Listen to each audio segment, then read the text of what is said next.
The body text headers in the general settings are the headers we put before we list details that we generate from the contact details such as history, notes, secondary contact, etc.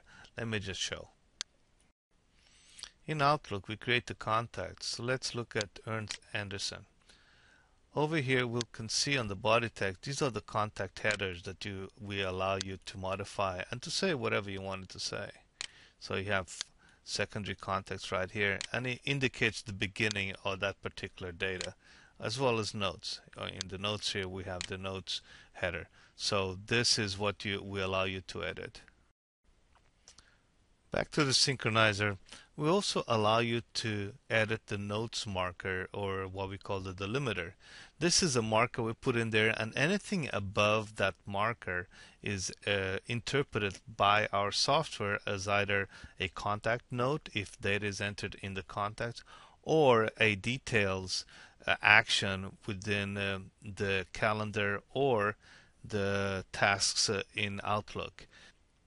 So looking at the contact in Outlook, here is the marker. This marker has to be unique because we search for it. So if we enter a note like this is a note, this note will then make it back into act as a contact note. So this marker, we allow you to edit how it sounds, or if you want to change the verbiage on it or make it shorter. Just make sure that the marker is unique and that cannot be misidentified by us. Finally, we have the enabled fields for fields list.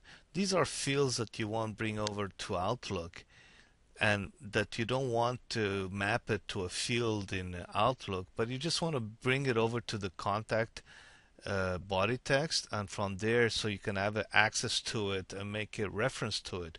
It's a one-way transfer of fields from ACT over to Outlook just for referencing purposes. You can just enable anything you want, and any field in ACT can actually make it over to Outlook.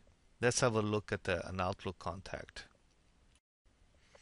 So this contact fields list in this particular contact has made it here as these fields, and these fields then make it into any smartphone that you synchronize with Outlook.